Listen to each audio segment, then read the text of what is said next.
அஸ்ஸலாமு அலைக்கும். எல்லாரும் எப்படி இருக்கீங்க? நல்லா இருக்கீங்களா? இன்றைக்கி என்ன பார்க்க போகிறீங்கன்னா, மொஹரம் நோன்பு வச்சது தான். மொஹரம் 9, 10 இது 2 நாளும் நோன்பு வைப்பாங்க. போன வருஷமும் நான் வச்சுருந்தேன். இந்த வருஷமும் அதை ஞாபகப்படுத்தி கரெக்டாக அதை வச்சுட்டேன். ஏன்னா அந்த 2 நோன்பும் அவ்வளோ நன்மை கிடைக்கும் நம்மளுக்கு. ஃபஸ்ட்டு நாள் சகர் செஞ்சுட்டு படுத்தாச்சு தொழுதுட்டு. இது மறுநாள் எடுத்த வீடியோ. ஃபஸ்ட்டு நாள் ஜிஷானும் நோன்பு வச்சுருந்தான். மறுநாள் எழுப்பி விட்டா எந்திரிக்கவே இல்லை. அதனால் விட்டாச்சு அவனை. ஃபஜருக்கு வாங்க சொல்ல இன்னும் டைம் இருக்கறனால கொஞ்ச நேரம் குரான் ஓதலான்னு பார்த்தா இவன் நல்லா படுத்திருக்கான். இந்த கபோர்டுக்குள்ளே தான் குரான் இருக்குது, எடுக்க முடியல என்னால். சரி சும்மா உட்கார வேணாமேன்னு சொல்லிட்டு இஞ்சி பூண்டெல்லாம் க்ளீன் பண்ணி எடுத்து வச்சாச்சு. கரெக்டாக அந்த வேலை முடித்ததுக்கப்புறம் ஃபஜருக்கு வாங்க சொல்லிட்டாங்க. வாங்க சொன்னோன்னு தொழுதுட்டு அப்படியே வந்தாச்சு. வந்து பார்த்தா கிச்சன்லாம் ரொம்ப அசிங்கமாக இருந்துச்சு. சரி கையோடு இதை விளக்கி எல்லாம் க்ளீன் பண்ணிடலான்னு சொல்லிட்டு எல்லாம் விளக்கி எடுத்து எல்லாம் கிச்சன்லாம் க்ளீன் பண்ணியாச்சு. எப்போ இருந்தாலும் நம்ம தானே பார்க்கணும், அதுக்கு சீக்கிரமாகவே பார்த்துடலான்னு சொல்லிட்டு எல்லாமே க்ளீன் பண்ணி எடுத்தாச்சு. அப்படியே மாடிக்கு போய் சரி செடிகளுக்கும் கொஞ்சம் தண்ணி ஊற்றிடலான்னு சொல்லிட்டு மேலே போய் மாடியிலலாம் கொஞ்சம் செடிக்கெல்லாம் தண்ணி ஊற்றுறதுக்கு போயிருந்தேன். ரோஸ் பாருங்கள் எவ்வளோ அழகாக பூத்துருக்குன்னு சொல்லிட்டு. இந்த பக்கம் ரோஸ் இப்போ தான் மொட்டு வச்சுருக்கு. என் வீட்டில் இப்போ ரோஸ் செடி தான் கொஞ்சம் ஒரு மாதிரியே நல்லா பூ பூக்குது. மற்ற எந்த செடியுமே ஒன்றுமே உருப்படியாக பூ பூக்கலை. அது என்னன்னே தெரியலை, என்ன காரணம்னு தெரியலை. இது வந்து என் மாமியார் வீட்டிலேருந்து அங்கேருந்து எடுத்துகிட்டு வந்தது. இதில் அவ்வளோவா முள் இருக்காது. இது பெரிய செடியாக வளரும், கொத்து கொத்தாக பூக்கும். செடிக்கெல்லாம் தண்ணி ஊற்றிட்டு இவங்களுக்குமே டிஃபன்லாம் செஞ்சு கொடுத்துட்டு அப்படியே கொஞ்சம் பஜாருக்கு போக வேண்டிய வேலை இருந்துச்சு. சிக்கன் அப்புறம் 2வது ஜைனப்க்கு வந்து கொஞ்சம் ப்ரொஜெக்ட் வேலை இருந்துச்சு. அது கொஞ்சம் திங்ஸ் எல்லாம் வாங்க வேண்டியதாக இருந்துச்சு. அங்கே தான் கிளம்பி போய்கிட்டு இருக்கோம். ஃபஸ்ட்டு சிக்கன் ஆர்டர் பண்ணி க்ளீன் பண்ண சொல்லியாச்சு. அப்புறம் போய் கொஞ்சம் கிராஃப்ட்டுக்கு வேண்டிய ஐட்டம்லாம் கொஞ்சம் வாங்க வேண்டியது இருந்துச்சு. அதையும் வாங்க போயிருந்தோம். வால் ஹேங்கிங் மாதிரி செய்யணும்னு சொல்லிக்கிட்டு இருந்தா ஜைனப். அதுக்கு தான் திங்ஸ் வாங்க போயிருந்தோம். இந்த குழந்தைங்களுக்கு எவ்வளோ பென்சில் க்ரையான்ஸ் வாங்கி கொடுத்தாலும் ஒன்றுமே இருக்காது வீட்டில். இது மறுபடியும் வாங்குறாப்புல இருந்துச்சு. அதையும் வாங்கிட்டு கொஞ்சம் ப்ரெஷ்ஷுமே வாங்க வேண்டியதாக இருந்துச்சு பெயிண்ட் பண்ணுறதுக்கு. அப்படியே கொஞ்சம் ஃப்ரூட்ஸ் கடைக்கு போயிட்டு இன்றைக்கி மேங்கோவில் கொஞ்சம் டெசர்ட் பண்ணலான்னு சொல்லிட்டு அதான் வாங்க போயிருந்தோம். எல்லாமே வாங்கிட்டு அங்கேருந்து ஹரிபரியாக வீட்டுக்கு வந்தாச்சு. வீட்டுக்கு வந்தோடனே வேலை ஆனியன் கட் பண்ணுற வேலை தான் பார்த்துக்கிட்டு இருந்தேன். எண்ணெய் ரொம்ப காஞ்சிருச்சு போல் பாருங்கள், எப்படி வெங்காயம் போட்டோன்னு அப்படியே பொங்கி ஊற்றிருச்சு. ஜைனப் தெரிச்சு ஓடிட்டா ஃபோனை கொண்டுட்டு. நல்ல வேளை ஃபோனை எண்ணெய்க்குள்ளே போடாமல் இருந்தேன், அது வரைக்கும் ரொம்ப சந்தோஷம்னு சொல்லிட்டு சிரிச்சுக்கிட்டு இருந்தோம். இன்றைக்கி என்ன செய்ய போகிறோம்னா பிரியாணி தான், தலശ്ശേരി பிரியாணி கேரளா ஸ்டைல். ரொம்பவே நல்லாயிருக்கும். நான் 2, 3 தடவை நான் செஞ்சுருக்கேன். வெங்காயத்தை மட்டும் கருக விட்டுறாத, கரெக்டாக எடுத்துடணும்னு சொல்லிட்டு ஜைனப்ட்ட சொல்லிட்டு நான் சிக்கன் வாஷ் பண்ண வெளியில் வந்துட்டேன். ரொம்பவே அன்றைக்கி ஹரிபரியாக வேலை பார்த்துக்கிட்டு இருந்தோம். ஏன்னா ரொம்ப லேட்டாகிடுச்சு பஜாருக்கு போய்ட்டு எல்லாம் சாமான் வாங்கிட்டு வர்றதுக்கு. சிக்கன் வாஷ் பண்ணும்போது எங்கள் வீட்டு பூனைக்குட்டியெல்லாம் வந்துட்டாங்க. அவங்களுக்கெல்லாம் கொஞ்சம் வேஸ்ட்டு போட்டு விட்டாச்சு. சரி நீங்களும் இன்றைக்கி நல்லா என்ஜாய் பண்ணுங்கன்னு சொல்லிட்டு.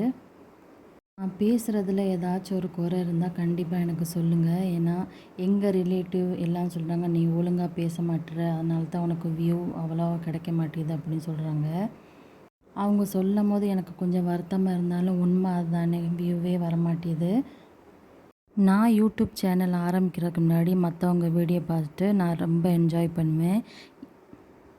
இப்போ நான் யூடியூப் சேனல் ஆரம்பித்ததுக்கப்புறம் இப்போ தாங்க எனக்கு தெரியுது யூடியூப் சேனல் ரன் பண்ணுறது அவ்வளோ சாதாரணமாக விஷயம் இல்லை. யூடியூப் சேனல் ஃபஸ்ட்டு நான் ஆரம்பிக்கும் போது வீடியோ எடுக்க தெரியாது, வீடியோ எடுத்தால் அப்லோட் பண்ண தெரியாது, எடிட் பண்ண தெரியாது, இப்படி ஜீரோவில் தான் நான் இருந்தேன். இப்போ ஒன்று ஒன்றா கற்றுக்கிட்டு இருக்கேன்னா.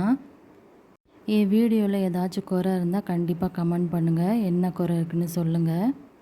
இங்கே வந்து முழுசாகவே ஹிந்தியில் தான் பேசணும். நான் பசங்களுக்கும் ஹிந்தியில் தான் பேசுவேன், அவங்களுக்கும் ஹிந்தி தான் தெரியும், தமிழ் தெரியாது.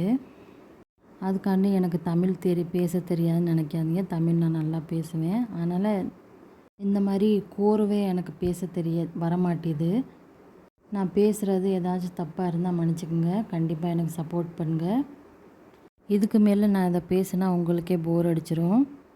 தலശ്ശേരി பிரியாணி இந்த டெசர்ட்டும் நான் ஷார்ட்ஸில் போடுறேன் கண்டிப்பாக.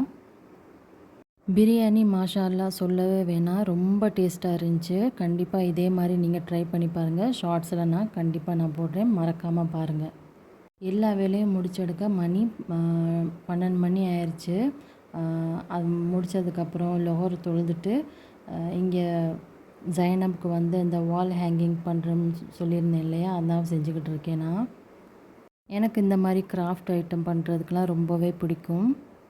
ஒருத்தவங்க செய்கிறத பார்த்துட்டு அது எனக்கு பிடிச்சிருந்துச்சின்னா அவங்கள்ட்ட நான் கேட்டு நச்சரித்து நான் எப்படியாச்சும் கேட்டு கற்றுக்கிருவேனா. ஏன்னா அப்போல்லாம் ஏது ஃபோனெல்லாம் இல்லை, ஃபோன் இப்போ தான்.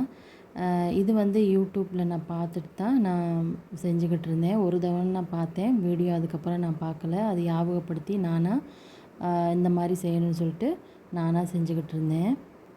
அவங்களுமே ஹெல்ப் பண்ணிக்கிட்டு இருந்தாங்க. நான் பேப்பர் ஃபோல்டு பண்ணி அவங்கள்ட்ட கொடுத்துட்டேன்.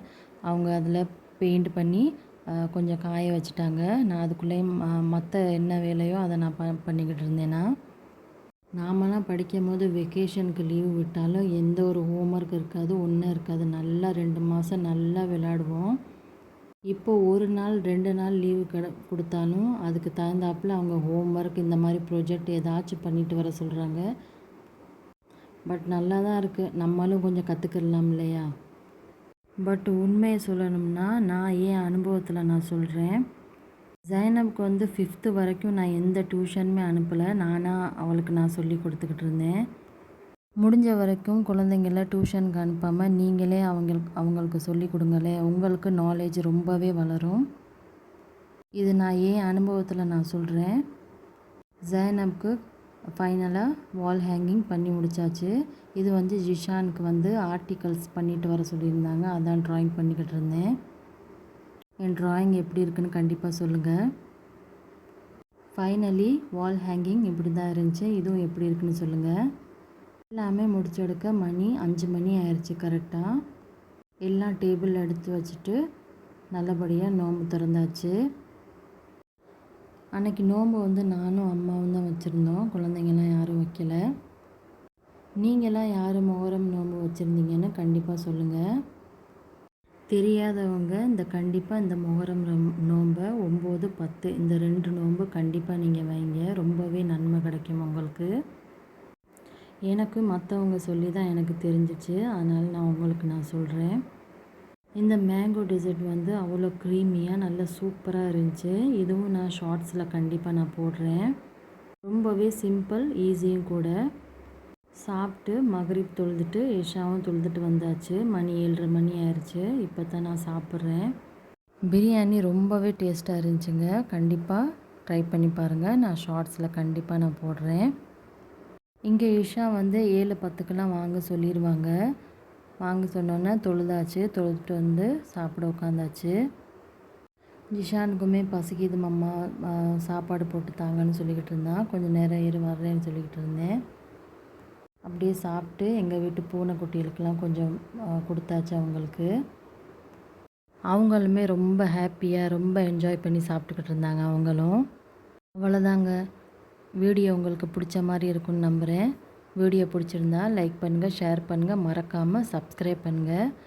உங்கள் ஃப்ரெண்ட்ஸ் அண்ட் ஃபேமிலிக்கெலாம் ஷேர் பண்ணி விடுங்க. இன்னொரு நாளைக்கு வேறொரு வீடியோவில் பார்க்கலாம். அஸ்ஸலாமு அலைக்கும்.